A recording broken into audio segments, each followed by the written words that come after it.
Ladies and gentlemen, power is over. But that does not mean for one instant of a second that the fun is over. Without a doubt, you are here because the power is out. So stick around, because it's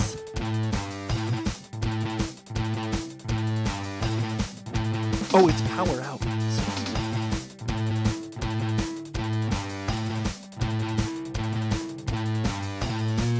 Yeah, it's Power Out.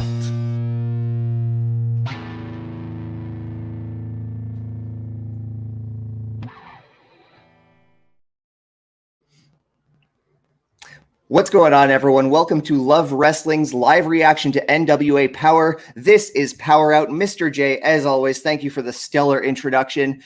My name is Zach Ralph. I am joined this week by the first ever Love Wrestling Quizplex Champion Laurence. Dude, how you doing, man?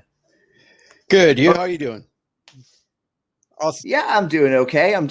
Clearly, winning Quizplex has not changed who I am. Oh, my goodness.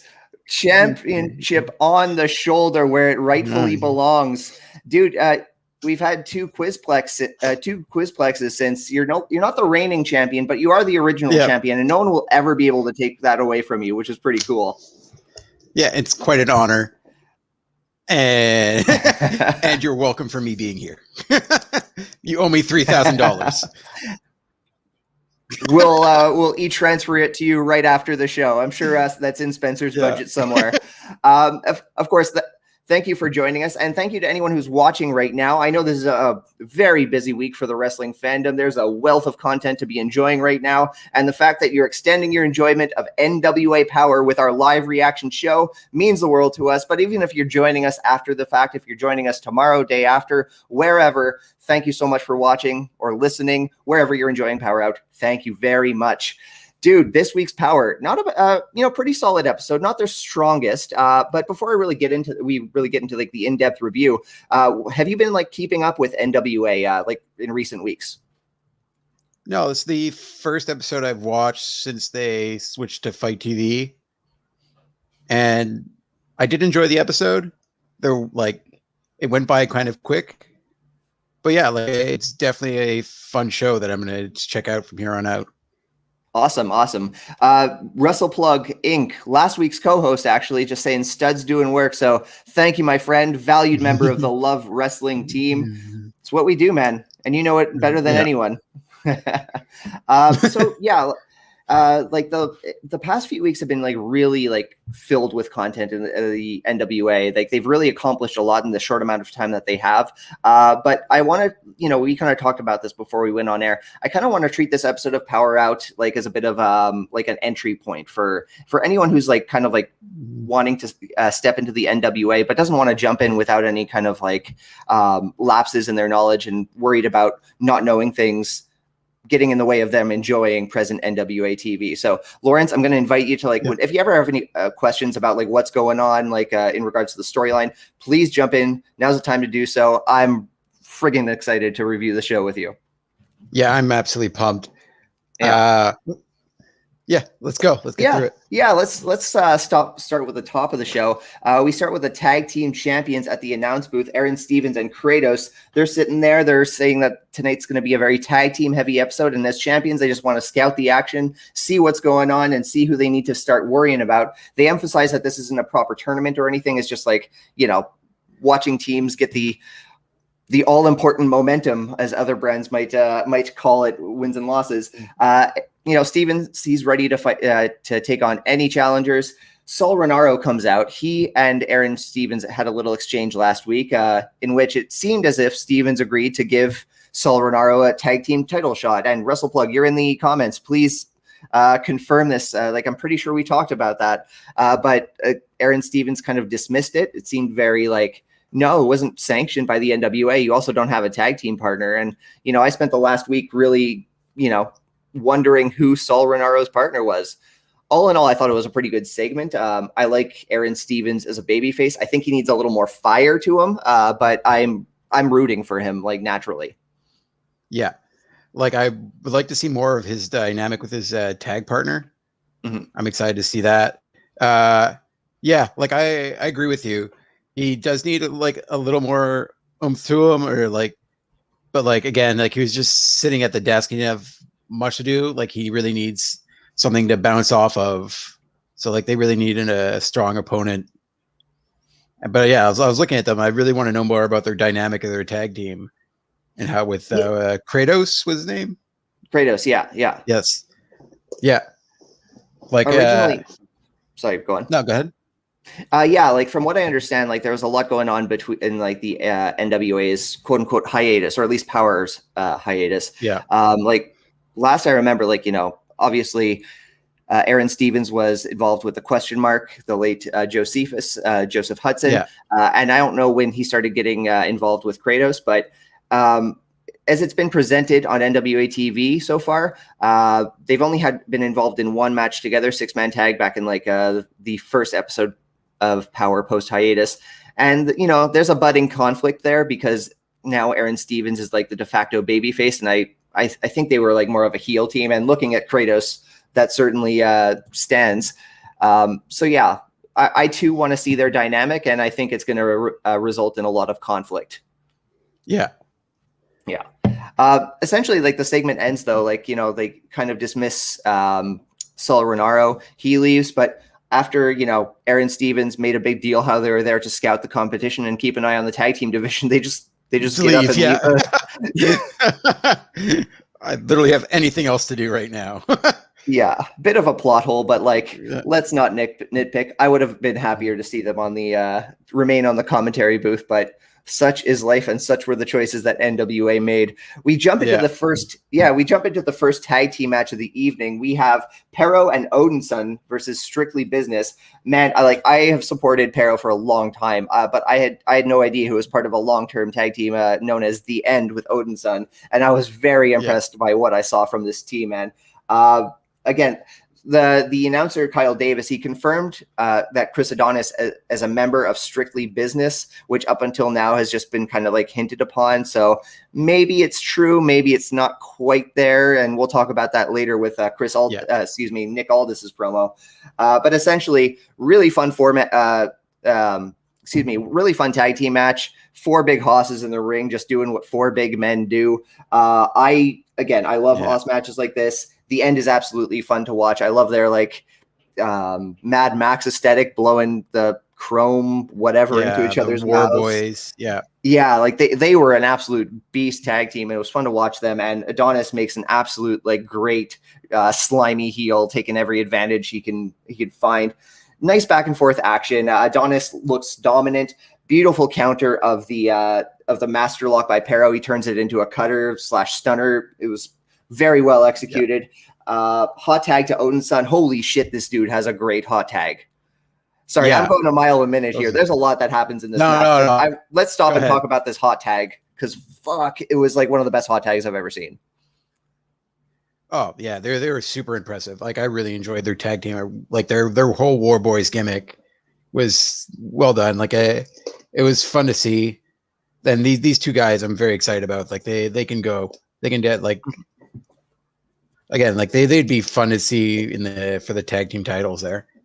Absolutely. I think they could, even in a losing fashion. Yeah, indeed. They picked up the loss. They hit Strictly Business with the Super Collider. They follow it up going for Doomsday Device, but Camille comes out. She distracts the referee. That affords them to get a low blow and Adonis to lock in the master lock, turning it into a victory. One little detail I liked here, like there was action happening in the ring and action happening out. They did a whole split cam. I love that. Yeah, very Windows Movie Maker, but I still appreciated the detail being able to capture 2 things happening at once. Yeah. Although for people with like ADD, it is hard to you're testing the limits of keeping 2 screens at once. Totally fair. Again, it's not like the most impressive practical effects to execute on television, but it's one of those little details that further distincts NWA from their competition, for lack of a better term. Yeah. And just before they go to break, Thunder Rosa comes to the ring and she starts yelling at Strictly Business. She's had conflict with Camille for weeks. I just wanted her to like jump in the ring and start causing trouble. Brief break here happens. And actually that's a good time to mention now. We mentioned that Laurence is the original Quizplex champion. So I wanted to take a moment to show everyone one of the key moments to his victory. So we're going to jump to a short little video from Quizplex #1, and I hope you all enjoy. What wrestler showed up on the Drew Carey show in the episode Kate Dates a Wrestler playing the role of the disciplinarian? And here's a hint. He brought the real WWF Intercontinental Championship with him. Oh my god. Drew Carey show. I'm trying to date that. That was 90s, right? That's like deep in the blue eyeshadow phase. Man. God, I can't think of the only person I could think of that would have the IC title in the oh god, I don't know this one. I don't either. I am drawing a blank. I forgot the Drew Carey show existed. I gotta cut your 10 seconds there. So I'm sorry, Gabe. We're gonna have to move on to the next players. Laurence, Mel, do you have an answer for this one? I got nothing, Wow, and I wasn't even watching this show. Well, Laurence's wild guess gets it. The answer is Yes, I knew it. I actually love the Drew Carey show. And I remember Triple H did like a bunch of sitcoms. Like he did Bernie Mac too. You know, I just couldn't get past the vampire Pomeranian though, so that's what I'm kind of Josh in the comments with throwing shade at Gabe. For wow, they're turned on. Gabe is turning on Gabe. Back. Second question. Oh my gosh. Oh well, Josh took it back. It says King Gabe. Make up your mind. No pressure, Gabe. No pressure. Making signals. Josh is just taking us on a roller coaster right now with his love-hate relationship with Gabe. I'm worried about this thing.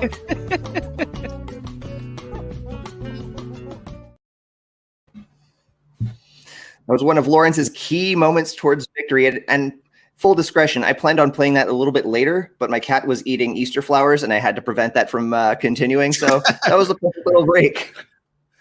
Truly, what a nerd. I am a tremendous nerd.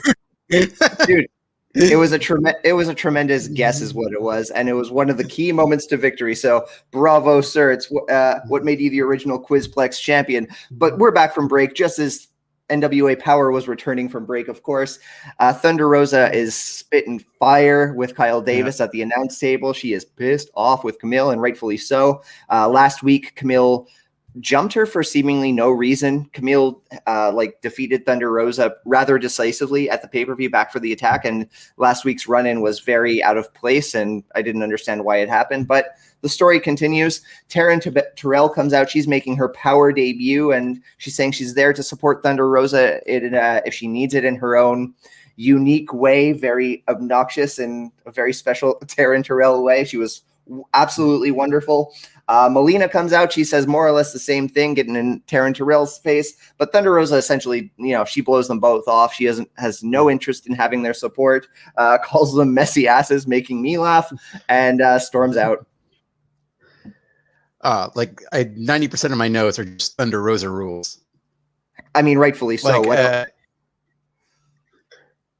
I would say there's the promo did get a little muddled near the end there with the three of them. Like there was some awkward pauses. But in that, Thunder Rosa, the Hurt the Desk was great. I feel like AEW needs to give her more of a chance to talk on the mic when she's there, because when she's given a chance, she killed the passion, and even though English clearly isn't first language, she still does a pretty good job with it and mixes the Spanish and the English well together. I'm very excited for the future of Thunder Rosa in NWA. Dude, I say this every time I see her. She is just an absolute privilege to watch. She's a fantastic wrestler top to bottom. And when she cuts a promo, you believe it. She's everything you want in a pro wrestler.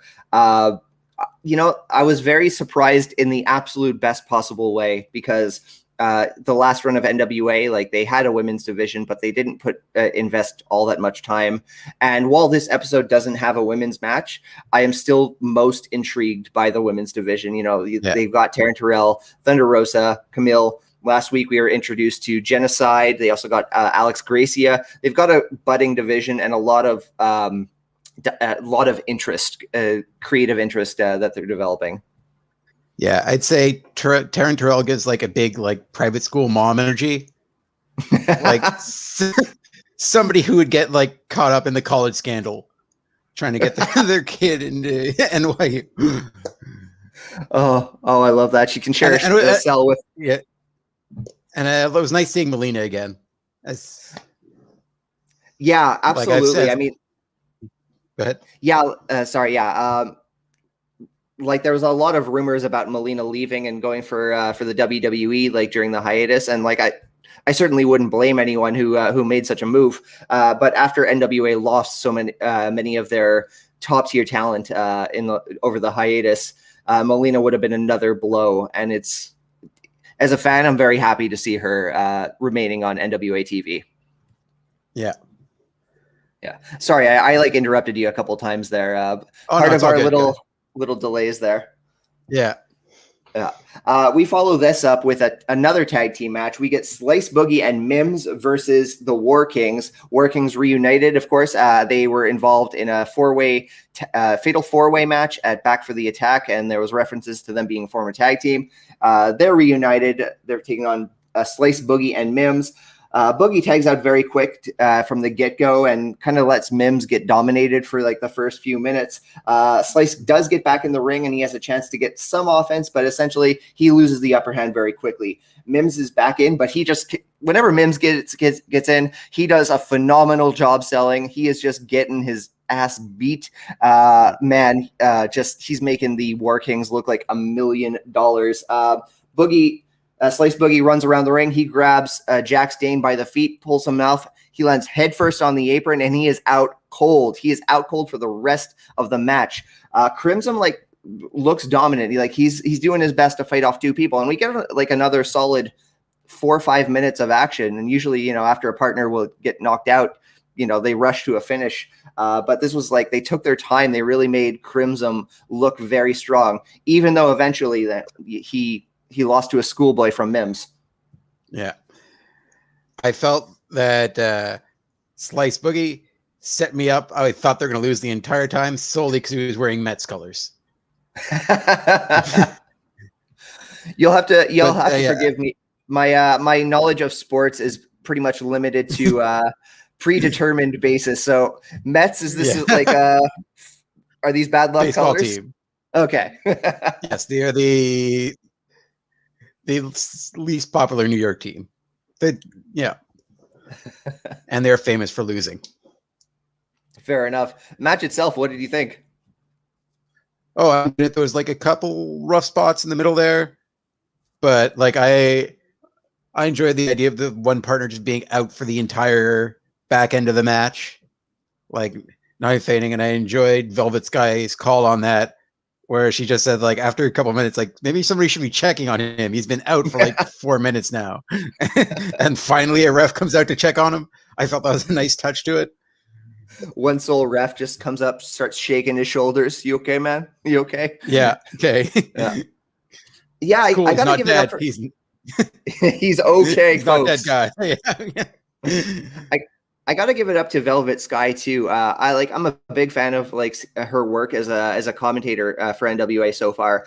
Her content is A1. It's clear she has a great mind. I mean, that was already obvious because she's been a fantastic worker, regardless of what role she's been involved in wrestling. But as a commentator, she's really on the ball. I would like to hear a little more volume because sometimes I just can't quite hear what she's saying. She's a little quiet sometimes, but other than that, she's absolutely fantastic. Another note about commentary here. Tim Storm, he did a really good job selling that, he's gone to war countless times with Jax Dane. And he's surprised to see him knocked out. The fact that he's knocked out, it must be serious, the fall he took. But at the same time, earlier on, Tim Storm just he wouldn't. He kind of went on a little too long about how he didn't see what happened, even though it happened like right for the camera. And Joe Galley kind of like had to get him back on track. It's like, it's okay, man. You didn't see it. Let's move on and call the action. Yeah. Also, that gave it a good few minute thing for his tag partner to show off what he did, because he did a great job taking on the other tag team 2-on-1, putting a lot of good offense. I really enjoyed that little segment. Yeah, I've enjoyed Crimson for a long while. I really liked his work in TNA or Impact Wrestling. I was worried that his appearance at Back for the Attack was going to be a one-off, so I was quite pleased to see him in action again this week on Power. He looked great. Like you said, he had a chance to really shine, fight off the tag team as best as he could, but but eventually picked up the L. And that's another thing I wanted to say. This was a second tag team match in a row, and it felt like universally different from the other one we saw. I thought they did a great job of telling two very different stories in two tag team matches, one after the other. Yeah, especially they finished with a potentially teasing a split between the other tag team. Absolutely. A lot of intrigue in the tag team division right now. After the match, we get a promo from Nick Aldis. I love Nick Aldis so much, man. Like, he is just putting in the work, and he talks his promo. It's a totally impassioned promo. He talks about knowing the difference between being good and being great. And when he's good, he is pissed off with himself because he should be great. He was just fantastic top to bottom. And like, the takeaway message from this promo is that Strictly Business is actively recruiting. It might not be one spot. It might be more than two spots. And also, this is the intriguing part, that your position in Strictly Business is not guaranteed. So maybe people are not going to be sticking around. And as you know, there are certain persona non gratas that we don't talk about on PowerrrOut. And there's, I think, me saying that, who I would like to see leave the group. Wrestling Plug-in Inc. All this, he is $1 million. Again, that's when he's good. Yeah. He embodies that title so perfectly, and like being the face of the brand, like there's a reason he was champion for 900 days, not just because of the pandemic, but because he is truly he embodies NWA so perfectly and what they want to show. I'm really enjoying him. I've enjoyed everything I've seen with Nick Aldis. Absolutely. And this promo leaves a lot of intrigue, man, because like, he's talking about adding members to Strictly Business. He also drops in the line that it doesn't matter what promotion you work for. The hot topic of professional wrestling right now is the forbidden door, and like the gates being open between companies, maybe like a star or two popping up in NWA from Ring of Honor, which is plausible. AEW, who knows? I don't know. Top of your head, who would you like to see in Strictly Business? Ooh, from any company, or from like take your time. We got time. I don't know. Maybe a tag team they bring in Cody Rhodes. Oh, awesome. Man. I loved Cody Rhodes versus Nick Aldis, and I understand why Cody won the NWA championship when he did, but I would have loved to see Aldis's reign. I don't know what it would be at this point, probably in like the 1400s or so. But that's history. He's still a great champion. But yeah, Cody Rhodes would be a hell of an addition. They've teased like alliances here and there with Scott Steiner in the previous incarnation of Power, and I wouldn't mind revisiting that because I'm a Scott Steiner mark. I love seeing the guy. I pop whenever he's on screen. But like, really, I don't just know, love math.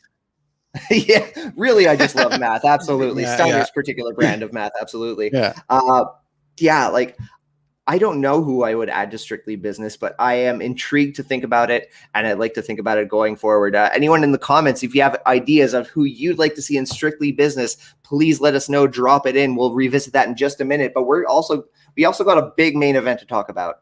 This was supposed to be the main event of last week, but there was circumstances surrounding the national championship, TV championship, Fred Rosser versus Pope. Okay, first thing we got to talk about is Kyle Davis getting Pope's hometown wrong, and the death glare that Pope gave to him for the rest of his intro. Yeah. Yeah.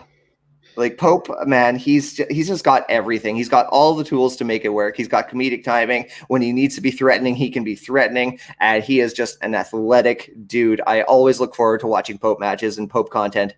And this was certainly no different. Match starts off with some really solid chain wrestling to start. Nice back and forth. Pope looks for that big uppercut that he makes so famous, makes look so good, but Fred Rosser backs off. Really like that moment because it just showed that like they know each other so well, but it also like hinted that, you know, Fred Rosser is studying this guy, he wants to make this championship happen for him. Yeah, and he's earning the name Mr. No Days Off because he's clearly working. He saw that coming a mile away. What was interesting last week is like they had a face-to-face interview in place of a match, and Fred Rosser was like playing the heel, like he was like very full of himself, like he had a real edge to him that I really wasn't expecting. And again, pro wrestling as a whole doesn't really have a great repertoire of representing gay characters. They didn't resort to gay panic. They didn't resort to any like cheap tropes or like problematic stuff like that. They just made Fred Rosser a really compelling heel in a good promo, and it's one of the things that kept me looking forward to this match all week. Yeah, that definitely came out near the end of the match where he just let his frustration go, and part of like maybe the reason he lost that match, but he just started slapping in the back of the head. Like if you didn't know he was a heel before, by the end of that match, you knew he was a heel. Absolutely. The match continues. Pope's looking good, but Fred Rosser gets the upper hand. He eventually hits the gut check. Pope, brilliant move. He just rolls out of the ring, buys himself enough time to recompose himself and get a kick out on 2. Finisher comes quick after that. Pope's able to get a little offense. He lines up Fred Rosser in the corner and he hits him with one of my favorite finishing moves in professional wrestling, the running double knee to the back. Brilliant move. So fun to see. He picks up the win with 20 seconds to spare. Brilliant match, man. Like this was exactly what I wanted from an NWA main event. Yeah. And the use of the clock was done perfectly because the second it gets under a minute, you're starting to look at him, especially when he's outside the ring. You're starting to look at like they're starting to get more hurried. That he knows he needs to get the pin, and that finisher look like it's the perfect finisher that looks brutal, but like probably doesn't hurt that much, but still looks good on television. Absolutely. Again, great finish. Pretty good episode of NWA. Maybe not their best effort, but I would definitely say this was the best main event they have done in the past 3 weeks. And after the bell, nothing happens. That was the end of the episode. There was no follow up to the match. That's exactly how the episode ends with the Pope picking the 1, 2, 3 over Fred Rosser, and celebrating with the title. Celebrating with the title, and that was it, dude. Thank you so much for joining me. Like again, top to bottom, what do you think? Now that we've reviewed it in depth, what do you think of the show? Oh, I enjoyed it. Like the NWA does a good job, especially like this week highlights it more than anything else of the amount of wrestling content there is out there. They set themselves apart with their visual style.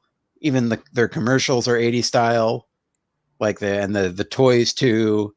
And those, just gonna add a note on one of the commercials, those smoking kids look cool as hell. And all kids should go smoke. That's what I got from that commercial. I'm pretty sure that was the message, 100%. Yeah. We're just kidding. Don't smoke, kids. Love Wrestling does not endorse child smoking or smoking in general. Unless you're a cool kid. Unless you're 100% a cool kid, you can put this on me. Yep. This is what happens when you put me on the show.